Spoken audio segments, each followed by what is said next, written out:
विधानसभा चुनाव के तो नतीजे आ गए हैं। बीजेपी की जिस तरीके से करारी हार हुई है, आप लोग उम्मीद कर रहे थे कि अमित शाह ने कहा था 200 पार, लेकिन 100 का आंकड़ा भी बीजेपी पार नहीं कर सकी है। तो इस हार पे आप क्या कहेंगे? देखिए, जनता सबसे ऊपर होती है। जनता का जो फैसला होता है वो सबसे ज्यादा सर्वप्रिय होता है, हमारे सर और आंखों पर होता है। जनता ने हमें 3 एमएलए से ऑलमोस्ट मोर और लेस 80 तक का आंकड़ा तक हम लोगों को पहुंचाया है। ये भी एक तरीके से अगर देखा जाए तो बहुत बड़ी जीत है कि कहाँ हमारे लास्ट विधानसभा इलेक्शन में 3 एमएलए थे और आज हमारे ऑलमोस्ट 80 के लगभग एमएलए हैं। और जहां तक 200 पार का आंकड़ा था, डेफिनेटली मुझे ऐसा जरूर फील हो रहा है कि पार्टी से कहीं ना कहीं पर कोई चूक हुई है, जिसको हम लोग बिल्कुल देखेंगे, जरूर देखेंगे। लेकिन जनता ने अगर हम लोगों को as a leader of opposition चुना है, जनता को ऐसा लगता है कि हम अपोजिशन में ज्यादा बेटर कर सकते हैं, तो हम लोग इस भूमिका को भी बहुत ही अच्छे से, बहुत ही रिस्पॉन्सिबिलिटी के साथ निभाएंगे। देखिए, लास्ट 5 साल से कांग्रेस लीडर ऑफ अपोजिशन में थे पश्चिम बंगाल में, लेकिन उन्होंने लीडर ऑफ अपोजिशन का कोई काम नहीं किया था, जिसकी वजह से आज रिजल्ट उनके सामने है। आज ना लेफ्ट के पास एक सीट है और ना ही कांग्रेस के पास एक सीट है। जहां कांग्रेस विधानसभा इलेक्शन में लास्ट ईयर तक लीडर ऑफ अपोजिशन था, आज Bhajpa, Bharatiya Janata party leader of opposition है। तो जनता ने जो भी फैसला किया है, हम लोग उसको पूरे दिल से, पूरी इज्जत से स्वीकार करते हैं और कहीं पर किसी तरीके की कोई शिकायत हमारे अंदर नहीं है। हाँ, ये जरूर है कि इस बार फिर से 2011 की तरह श्रीमती ममता बनर्जी को जिताने में सबसे ज्यादा बड़ा हाथ और सबसे बड़ा ऑब्लिगेशन मुसलमानों का रहा है। मुसलमानों ने टूट कर और ना जाने क्यों कहीं का गुस्सा निकाल कर उन्होंने सिर्फ और सिर्फ ममता बनर्जी को वोट दिया, और वोट का बंटवारा कहीं नहीं हुआ। ना ही लेफ्ट में हुआ मुसलमानों के वोट का बंटवारा और ना ही कांग्रेस में हुआ। एक तरफा श्रीमती ममता बनर्जी को मुसलमानों का वोट गया है। और अगर हम लीडर ऑफ अपोजिशन में हैं, हम बिल्कुल लीडर ऑफ अपोजिशन में हैं, तो मैं नाजिया इलाही खान, मैं आप ये अपने तमाम लोगों से, अपने व्यूअर्स से, अपने चाहने वालों से जो मुझसे नफरत करते हैं, जो मुझे गालियां देते हैं हर रोज सोशल मीडिया पर, उन सबको मैं कहना चाहूंगी कि मुसलमानों के हित में अगर ममता बनर्जी ने लास्ट 10 साल के तरह इस टर्म में भी कुछ नहीं किया, तो मेरी आवाज सबसे ऊंची होगी और मैं सबसे ज्यादा वॉइस रेज करूंगी। जैसे आपने कहा कि मुसलमानों का पूरा वोट जो है एक तरफा टीएमसी को गया है और कोई गुस्सा जो है, तो बीजेपी से, अगर भाजपा से ऐसा क्या नाराजगी है या फिर बीजेपी ऐसी कहाँ चूक रही है कि मुसलमानों का जो भरोसा है वो जीत नहीं पा रही है? आपको क्या लगता है? देखिए, मैं इस बात से बिल्कुल डिनाई नहीं करूंगी या बैक स्टेप नहीं लेना चाहूंगी या बात को बहुत डिप्लोमेट तरीके से नहीं रखूंगी। कहीं ना कहीं भाजपा को मुसलमानों के दिमाग में ये डाल दिया गया है कि वो एंटी मुस्लिम है, वो मुसलमानों के हित में नहीं सोचती है। कुछ ऐसे लोग भी हैं जो ये दिखाने की कोशिश करते हैं कि हाँ, कि भाजपा हिंदुत्व पार्टी है। हमारी पार्टी में भी कुछ ऐसे लीडर्स हैं जो कभी कभी ऐसा उन लोगों का बयान आ जाता है, स्टेटमेंट आ जाता है, जिसकी वजह से मुसलमान अगर एक स्टेप आगे भी लेना चाहते हैं तो वो फिर 2 स्टेप पीछे चले जाते हैं कि भाई उनके ही नेता का ऐसा बयान आया है। लेकिन अगर थोड़ी सी अक्लमंदी मुसलमान जो है अगर वो लगाएं, तो उनको फील होगा कहीं ना कहीं कि आम आदमी पार्टी ने भी मुसलमान के लिए कुछ नहीं किया, श्रीमती ममता बनर्जी ने भी मुसलमान के लिए कुछ नहीं किया है। सिर्फ जुबान से मुसलमानों को इज्जत दी है और मुसलमानों को जुबान से उन्होंने बटरिंग करने की कोशिश की है।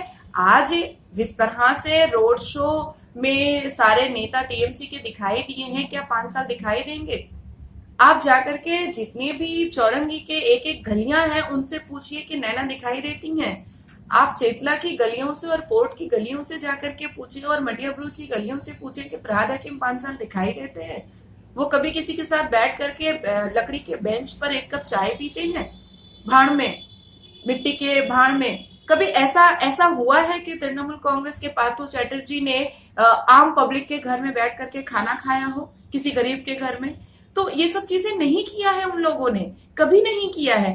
बस एक प्रोपेगेंडा है, कहीं ना कहीं हमारी पार्टी से कोई चूक हुई है, जो मुसलमानों के वोट को हम अट्रैक्ट नहीं कर पाए, और यही हमारी सबसे बड़ी गलती हुई है कि हम लोगों को मुस्लिम के वोट को अट्रैक्ट करने की भी बहुत ज्यादा जरूरत थी। यहाँ सिर्फ मुस्लिम की ही बात हुई, लेकिन बंगालीज वोट भी जो कहा जा रहा है, वो भी वोट जो है एक तरफा कहीं ना कहीं टीएमसी को भी पड़ा है।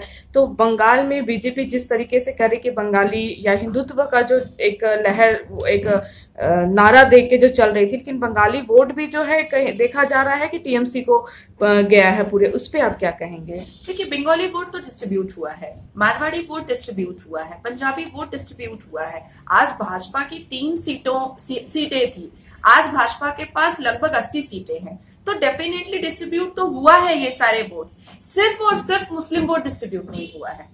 आंकड़े निकाले जाए, हर एक कॉन्स्टिट्यूएंसी, हर एक विधानसभा जहां मुस्लिम क्षेत्र बड़ा है, जहां मुस्लिम वार्ड बड़ा है, वहां हार का परसेंटेज ज्यादा है। अगर आप ये आंकड़ा निकालेंगे तो देख समझ में आएगा। तो ये जो स्लोगन चल रहा था, जो ममता बनर्जी दे रही थी, बंगाल नीचे मेके चाय, तो क्या ये बंगालीज के माथे में ये बैठ गया था कि नहीं, बंगाल में सिर्फ बंगाल की जो बेटी है उन्हीं को वो चाहते हैं? देखिए, मैं बहुत ही खूबसूरत अंदाज में आपको बताऊंगी कि बंगालीज के अंदर एक अलग सा एक प्रेम और भाव होता है। हम लोग जब ग्राम एरिया में जाते हैं तो जितने प्रेम से और जितनी मोहब्बत के साथ वो खाना परोसते हैं और जबरदस्ती खिलाते हैं, उससे समझ में आता है कि उनका प्यार जताने का तरीका क्या होता है। तो ये जरूर फैक्ट है कि बंगाली ने ममता दीदी को अपना आशीर्वाद दिया, बंगाली ने ममता दीदी को इस बार भी प्यार दिया, लेकिन इन सबसे ज्यादा वन साइडेड प्यार और मोहब्बत मुसलमानों ने ममता दीदी को दिया है। और इस बात को दीदी अगर ना इनकार करे तो बहुत अच्छा होगा। और कम से कम मुझे उम्मीद है, मैं उम्मीद करती हूँ दीदी से कि इस बार थोड़ा बहुत काम शिक्षा के ऊपर, नौकरी के ऊपर, जो उन्होंने 2011 में कहा था कि वो उर्दू को दूसरी सरकारी जुबान बनाएंगी, तो जितने भी बच्चे उर्दू लेकर के पढ़े हैं, जिन्होंने पीएचडी किया है, एमए किया है, उनको भी एम्प्लॉयमेंट मिले, उनको भी गवर्नमेंट नौकरी मिले। मदरसों की हालत बहुत खराब है, उन मदरसों की हालत को वो देखें। तो मुसलमानों के लिए जितने भी गवर्नमेंट स्कूल है उनके हालत बहुत खराब है। आप रेसिडेंसी जाकर देखिए, सीएमओ गर्ल्स स्कूल जाकर के देखिए, आप नाकुलडांगा में जो स्कूल है गवर्नमेंट स्कूल, उसको जाकर के देखिए, बुरी से बुरी हालत है। बच्चियां पढ़ नहीं रही हैं वहां पर सिर्फ क्लास जंप करके जा रही हैं, उनको नॉलेज नहीं हो रहा है। स्कूल के अंदर के जो हालात है वो बद से बदतर है। तो अगर दीदी इन सब चीजों पर काम करेंगी तो बहुत अच्छा है। अदरवाइज हम अपोजिशन में हैं, डेफिनेटली हम वॉइस रेज करेंगे।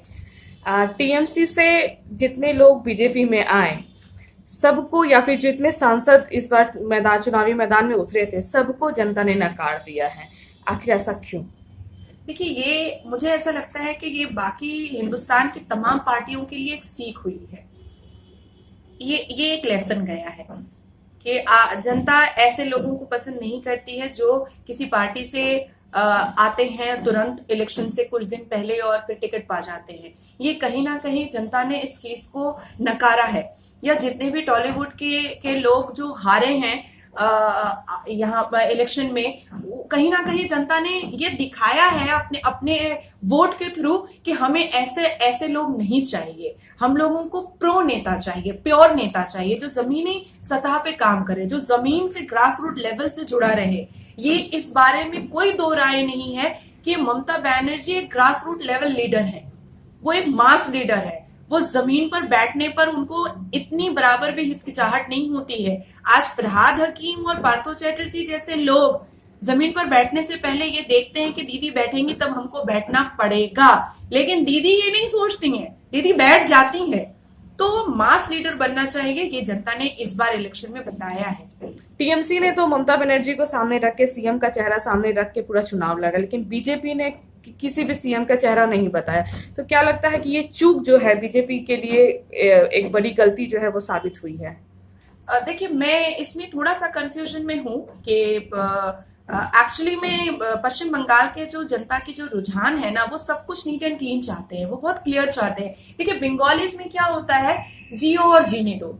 बंगालीज बहुत क्लियर माइंडेड के लोग होते हैं। बंगालीज में वो इफ एंड बट्स वाली चीजें जो हैं वो लोग पसंद नहीं करते हैं। तो मुझे ऐसा लग रहा है कि अगर सीएम फेस को हम लोगों ने बताया होता तो बंगालीज को बीजेपी को चुनने में आराम होता, क्योंकि वो कंफ्यूज होकर के रह गए कि पता नहीं कौन सीएम आ जाएगा, पता नहीं हमारा चीफ मिनिस्टर बनके कौन बैठ जाएगा। तो अगर एक थोड़ा बहुत एक क्लू भी दिया जाता कि ये 2-4 लोग हैं जो सीएम बन सकते हैं, तो शायद उनको वोट करने में आराम होता। लेकिन नंदीग्राम सीट जो है सबसे वीआईपी सीट और सबकी निगाहें उसमें थी। कभी लग रहा था कि शुभेंदु अधिकारी जीत रहे हैं, कभी लग रहा है ममता बनर्जी जीती है, लेकिन लास्ट में बीजेपी ने आखिर मात दे ही दी। तो ये सीएम का ममता बनर्जी उस सीट से हार चुकी। तो अब क्या लगता है कि टीएमसी से जो है अगला मुख्यमंत्री कौन बन सकता है? देखिए, श्रीमती ममता बनर्जी को ही बनाया जाएगा। अब ये मुझे नहीं पता कि उनका कौन सा पार्टी का लीडर है जो अपनी सीट को छोड़ेगा, ये मैं नहीं जानती हूँ। और कौन फिर जाकर के नंदीग्राम में फाइट करेगा बाई इलेक्शन में, ये मैं नहीं जानती हूँ, ये उनका डिसीजन होगा। लेकिन चीफ मिनिस्टर तो ममता बनर्जी बनेंगी। और ये अपने आप में एक बहुत बड़ी हार है ममता बनर्जी जी के लिए कि अपने फेस पर उन्होंने लगभग 217 सीटें उन्होंने निकाली और अपनी सीट वो नहीं निकाल पाई। हम लोगों को तो ऐसा लगा था कि शायद 50,000 वोट से दीदी जीतेंगी, लेकिन कहीं ना कहीं शुभेंदु दा पर एक ओवर कॉन्फिडेंट जा रहा था कि शुभेंदु दा ने जिस तरह से नंदीग्राम में अपना खून पसीना दिया है, उनके परिवार ने अपना खून पसीना दिया है, नंदीग्राम उनके साथ विश्वासघात नहीं करेगा। पर जिस हिसाब से दीदी का रिएक्शन जा रहा था, हम लोग ऐसा फील कर रहे थे कि वाकई में पूरा पश्चिम बंगाल का विधानसभा इलेक्शन एक तरफ है और नंदीग्राम का इलेक्शन एक तरफ है। तो हम लोगों को खुशी है कि शुभेंदु दा ने कहीं ना कहीं हम लोगों की का थोड़ा सा मान सम्मान संभाला है।